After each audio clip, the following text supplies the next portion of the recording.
Next topic we discuss here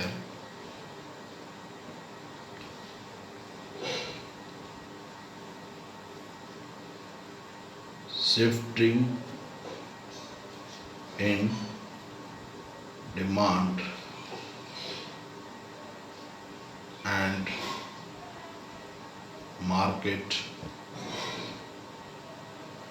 equilibrium and shifting in supply and market equilibrium. Shifting in demand and supply both and market equilibrium.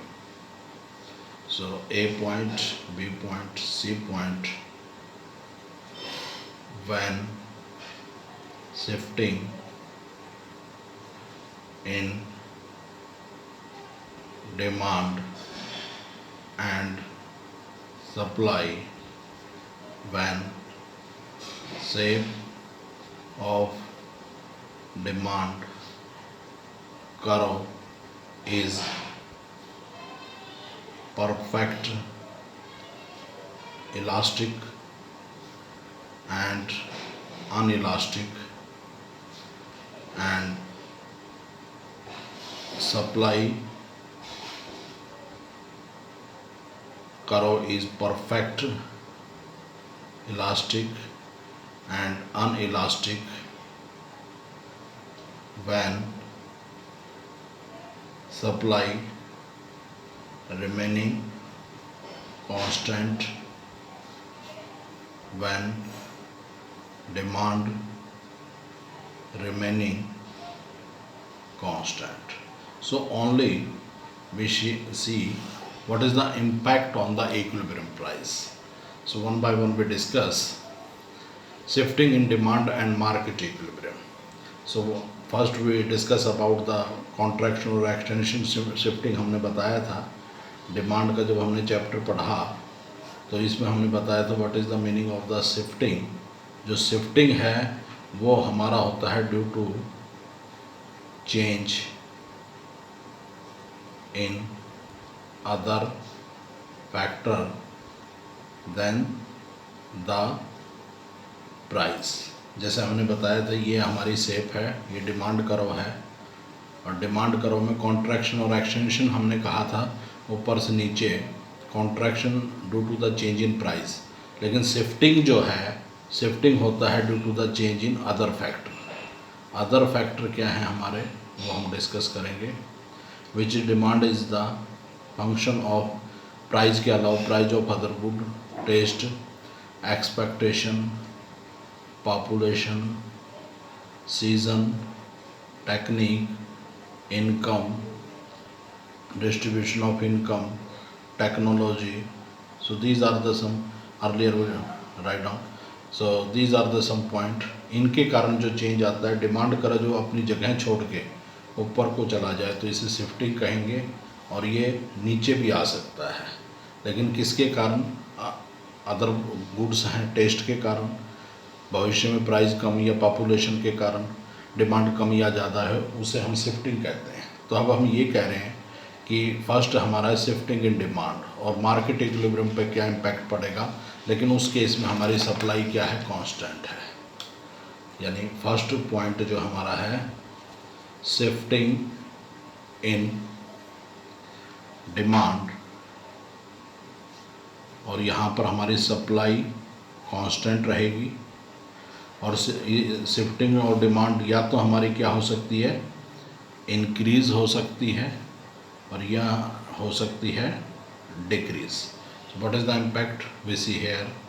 ये हमारा point है, ये demand और supply करो एक दूसरे को कट कर रहे हैं. ये हमारा इक्विलिब्रियम पॉइंट है. ये ओ वाई एक्सिस है, ये ओ एक्स एक्सिस है.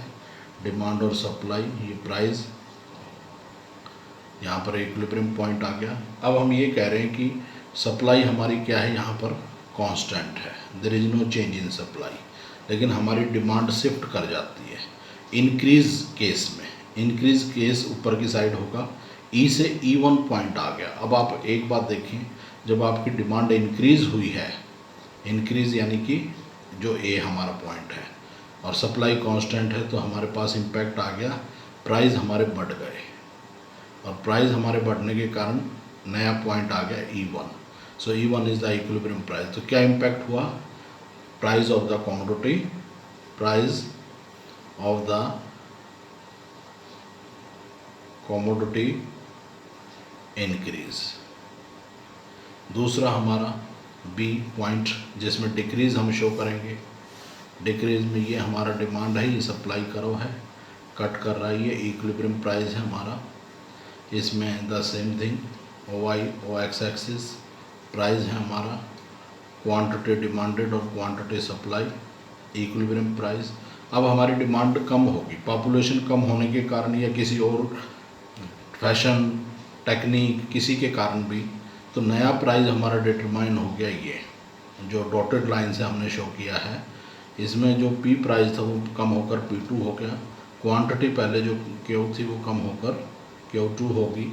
यानी इंक्रीज को ऑलवेज भी denote in terms of D1 और E1।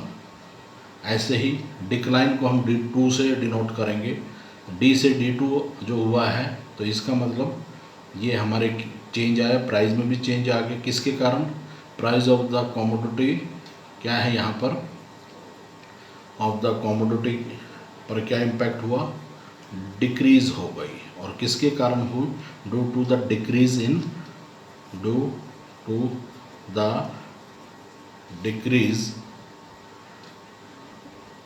इन डिमांड। तो ये हमारा क्या है कि इसे हम शिफ्टिंग कहेंगे। किसके कारण शिफ्टिंग किसकी हुई है, डिमांड की, इंक्रीज और डिक्रीज हुआ है और सप्लाई हमारी कांस्टेंट है।